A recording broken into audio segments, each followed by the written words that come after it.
Yo, what's up? Welcome back to another episode of The Sauce. NFL Week 6, Football Sundays here. Took a loss on Denver plus 10.5, lost by the hook. Didn't really deserve that cover, but almost had it at the end there. But let's put it in the past. Let's put our eyes onto Sunday. We got 13 games, I believe. Let's get into it. Welcome to The Sauce. The Sauce.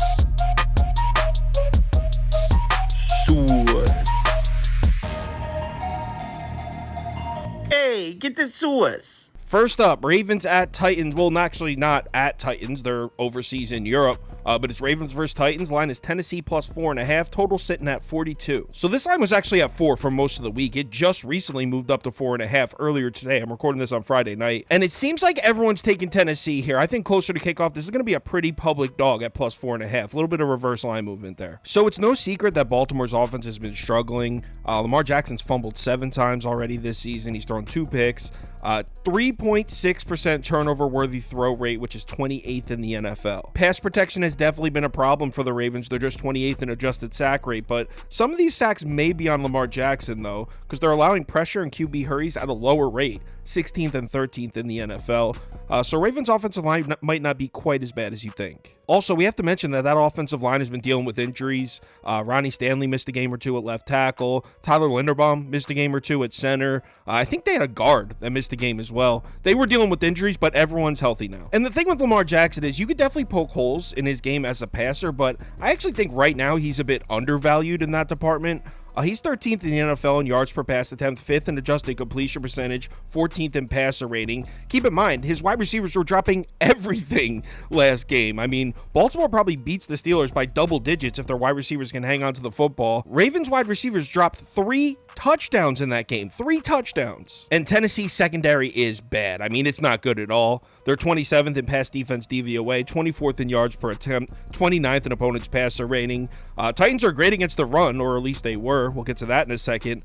But they're one of the worst defenses in the NFL against the pass. The combination of Gardner Minshew and Anthony Richardson had 0 problems throwing the ball in this Titans secondary. Those two combined to go 20 at 26, 253 yards, 9.73 yards per attempt. That's Anthony Richardson and Gardner Minshew.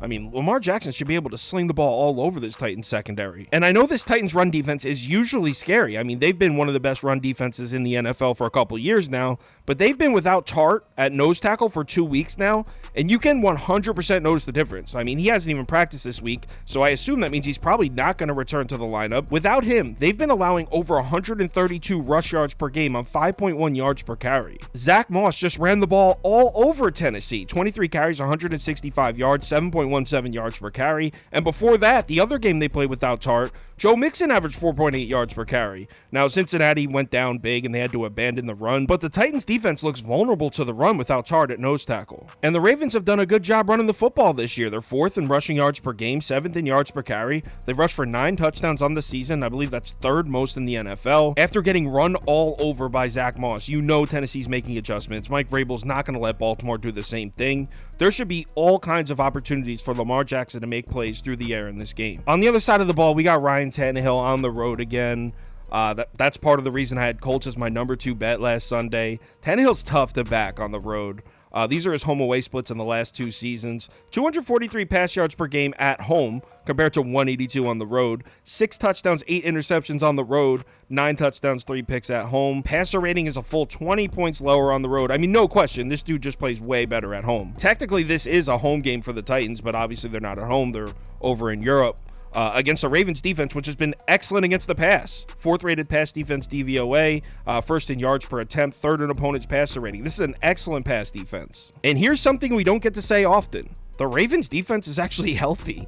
I mean, they've got their full secondary out there. Marlon Humphrey, Marcus Williams, Kyle Hamilton, Ronald Darby, all fully healthy. Jadeveon Clowney completely removed from the injury report as well. He's ready to go. This Ravens defense is a problem. If the Titans want to compete in this game, they have to get Derrick Henry going. Thing is, he just hasn't been that good this year. Titans are just 18th in rushing DVOA, 18th in yards per carry. And I know everyone's saying, the offensive line has been bad. They're actually 10th in adjusted line yards. The offensive line's been pretty good. I mean, Derrick Henry just doesn't look the same as he did in years past. And trying to run the ball on the Ravens defense fully healthy is just, it's kind of crazy. I mean, they're 6th in run defense DVOA, 6th in yards per carry, 6th in adjusted line yards. Then you add on the fact that Baltimore has the best red zone defense in the NFL, and the Titans are probably going to have to be counting by threes. I just don't see a path for Tennessee to win this game. I don't love the idea of laying 4 points, but I love how everyone's taking the Titans here and everyone's confident about it. I'm on the Ravens here. I'm going to lay the 4. I know Mike Vrabel has been very good as an underdog, and Lamar Jackson has been bad as a favorite. I don't care. Give me Baltimore -4. Next game. NFC North battle here. Vikings are on the road in Soldier Field to play the Bears. Line is Chicago +3 right now. This one's been bouncing around a little bit.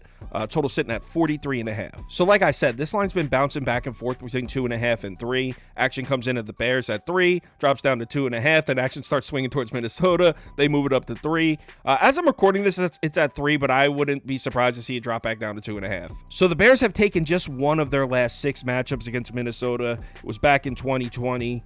Since then, they've lost 4 in a row and haven't come closer than 7 points once. Got to go all the way back to 2019 to find the last time the Bears beat the Vikings at Soldier Field. But Bears fans truly might have some reasons to be optimistic about this one. Justin Fields getting the ball downfield. In weeks 1 through 3, on pass attempts of greater than 10 yards, Justin Fields was just 7 of 21, 2 touchdowns and 3 picks. In the last 2 games, 13 of 22, 4 touchdowns, 1 pick, and nearly double the yards per attempt. And they've got a great matchup too. They're at home against a Vikings secondary that's definitely beatable. Minnesota's 18th in yards per attempt allowed, 21st in pass defense DVOA. They haven't had a pass rush either, but not from lack of trying.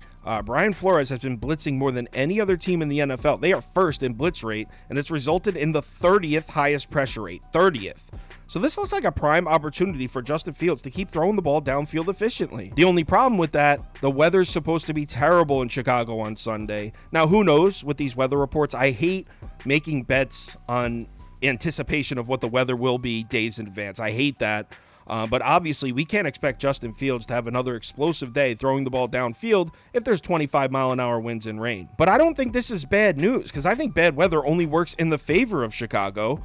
Chicago went 3-14 last year. 2 of those 3 wins were in bad weather games. The Bears can run the ball. We saw what they just did to the Washington Commanders. 32 carries, 178 yards on 5.6 yards per carry. And the Bears can defend the run, too. It's not being talked about because the secondary is so bad, and they've just been getting roasted through the air. But remember, the Bears added TJ Edwards and Tremaine Edmonds in free agency, both at linebacker, and the run defense has been solid. They're 10th in the NFL in yards per carry allowed, 19th in DVOA, 2nd in adjusted line yards. So if the weather's bad and both teams are forced to run the ball more than they want to, then the advantage has to swing towards Chicago.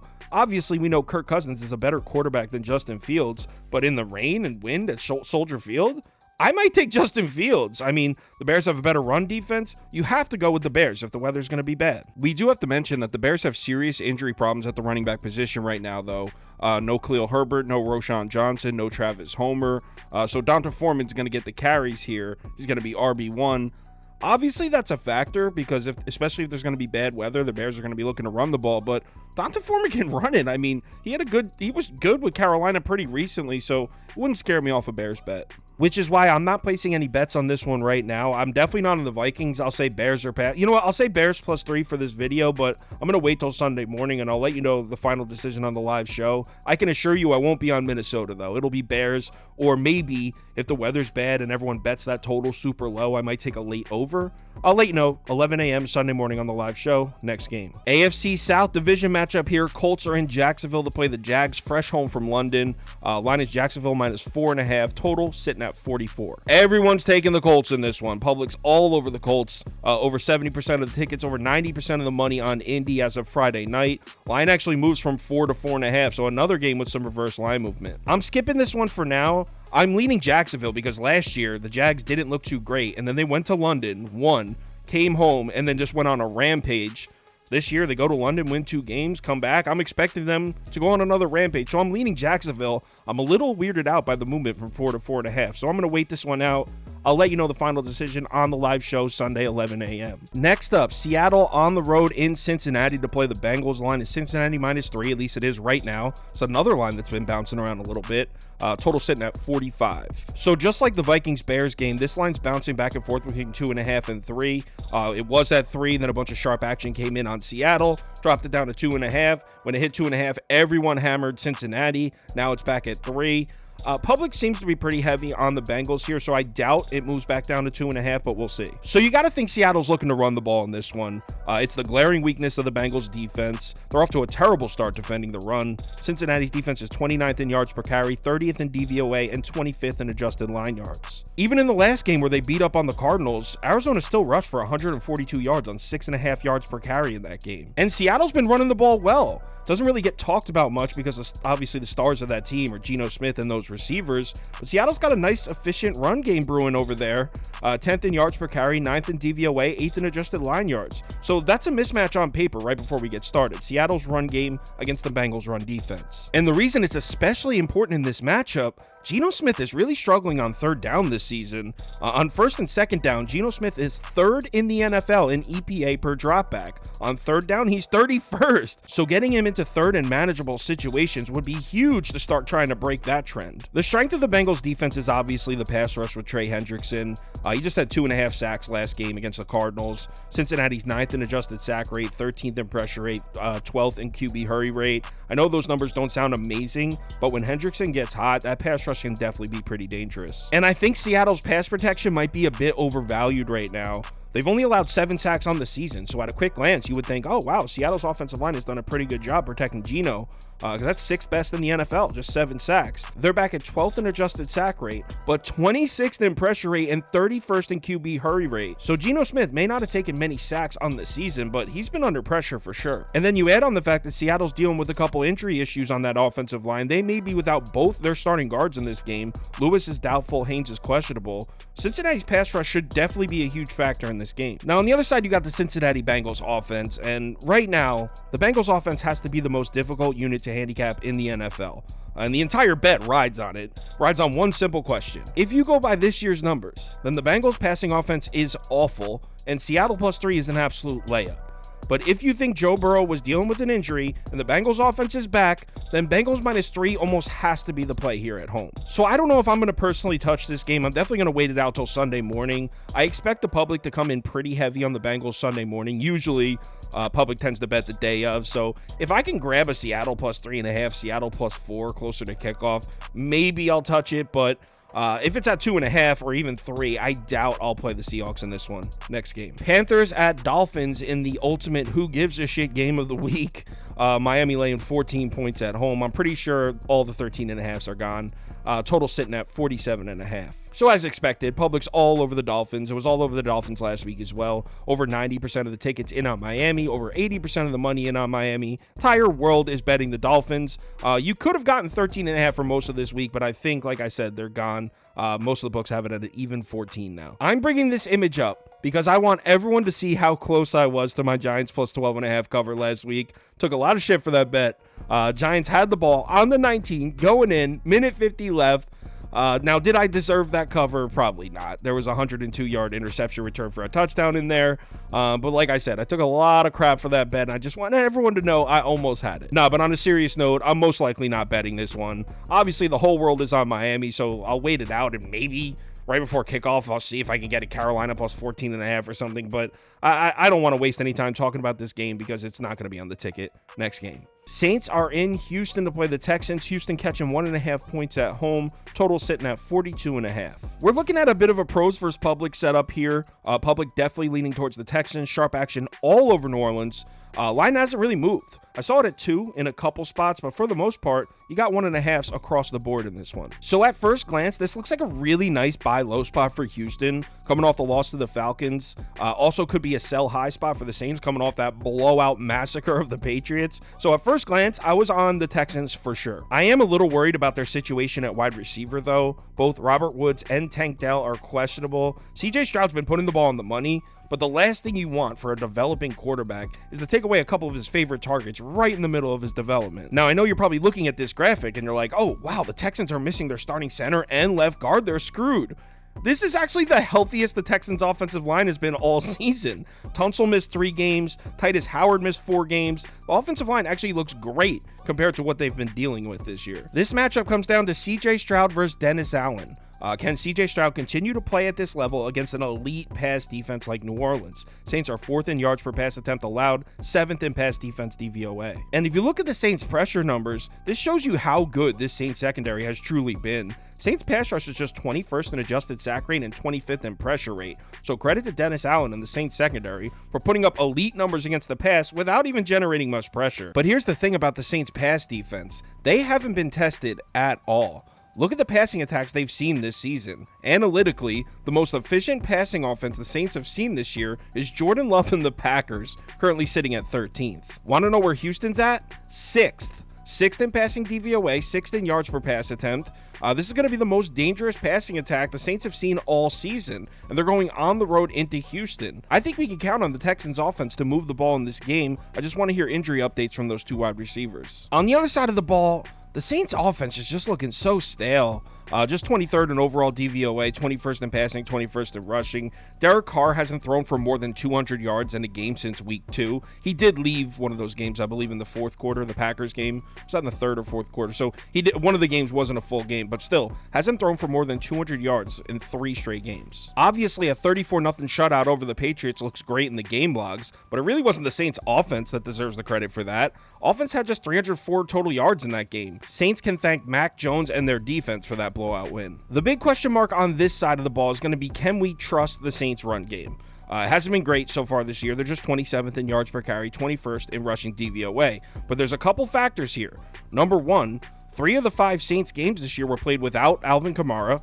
Kendre Miller missed some games. Jamal Williams is hurt. So is it fair to analyze the Saints rushing numbers in a game where Tony Jones was the starting running back, the 4th string? And another factor that has me a little hesitant to just completely write this Saints rushing offense off is their offensive line. Saints are 9th in adjusted line yards. I mean, the offensive line is getting pushed. That just even further hammers home the point that the Saints run game is being hindered by poor running back play, and it should pick up now that Kamara and Kendre Miller are both in the lineup. The reason this is important, if we had this conversation 2 weeks ago, I'd be like, yo, the Texans run defense is a liability. Anyone can run the ball on the Texans. Well, Houston just went on the road in Atlanta and held the Falcons to 36 carries, 96 yards on the ground, just 2.7 yards per carry. That was the reason I had the Falcons as my top bet, was I thought they would just bulldoze Houston on the ground, and they didn't at all, which is why I'm leaning towards Houston and the under in this one. I mean, as of right now, neither of these bets are anywhere near the top bets, but I'll probably be betting Houston plus 1.5 will probably make the final ticket. I would love to try and steal a Houston plus 2.5 closer to kickoff if it's possible. I'm waiting it out. I'll let you know on the live show at 11 a.m., but I'm leaning Houston in this one. Next game. 49ers at Browns. This line's just been crazy. I mean, last time I checked, it's at 10. Cleveland plus 10. Total sitting at 36. 36, man. What is this, a Big Ten West game? Publix all over San Francisco in this one, as you would expect. I mean, over 80% of the tickets, over 80% of the money on the 49ers. Line is now up to 10. Now, the line movement isn't just a result of everyone betting the 49ers. Also, Deshaun Watson ruled out, or I think he's listed as doubtful. I don't know if he's been officially ruled out. But that is influencing the line movement as well. I'm going to skip this one for now. I'm not going to try to pretend to have any idea what this line's going to do. There's just too many moving pieces here. So I'm going to wait and see where it's at Sunday morning. I do like the idea of Cleveland's defense getting a ton of points at home coming off a bye. But with PJ Walker at quarterback, I mean, I'd really like to see this number up closer to 13 to consider taking it. I'll let you know on the live show Sunday morning at 11. I just want to see where this one settles first. Next game. Patriots out in Las Vegas to play the Raiders. You got the Raiders laying 2.5, or I think it's at 3 now. Raiders minus 3 at home. Total sitting at 41.5. So the public's on New England here, despite watching that terrible performance last week, or last 2 weeks, I should say. His number was at 3.5. Everyone bet it down to 3. I think I even saw 2.5 out there. I honestly can't believe everyone's betting the Patriots after last week. Really throws off my view of this game. I really don't know how to break this one down. I mean, it seems pretty obvious. Mac Jones has been flat out terrible. In his last 2 games combined, he's 24 of 43, 260 yards, no touchdowns, 4 picks, a 35.2 passer rating. He's been about as bad as a quarterback possibly can be. The Patriots offense has plummeted towards the bottom of the NFL in basically all major statistical categories. 28th in overall DVOA, 26 passing, and 26 rushing. I know at first glance you may think the Raiders defense should be a nice bounce back spot for Mac Jones, but this Raiders defense just completely blanked Jordan Love last week. Jordan Love looked terrible. 16-30, 182 yards, 3 picks, a 32.2 passer rating. The Raiders actually held Green Bay's offense scoreless in 9 out of their 11 drives in that game. I'm not saying we should throw the Raiders a parade for shutting down Green Bay's offense, but Raiders defense is coming into this one kind of hot. And what exactly are we expecting New England to do here? I mean, we can't trust Mac Jones, that's pretty clear. So if we bet New England, are we counting on the Patriots to get the run game going? Green Bay got A.J. Dillon going a little bit, 110 rushing yards on 4.4 yards per carry for Green Bay. It's not bad. But Ramondre Stevenson has been one of the most inefficient running backs in the NFL. He's 55th out of the 58 qualified running backs in yards after contact. I just don't get how New England's going to magically show up with an offense in this game. Raiders are playing with a ton of confidence right now. There's going to be pressure on Mac Jones. The Raiders are 4th in the NFL in pressure rate, and that pass rush just seems to be getting heated up. Now, on the other side, when you look at New England's defense, don't be fooled by these scores like I was talking about in the Saints game.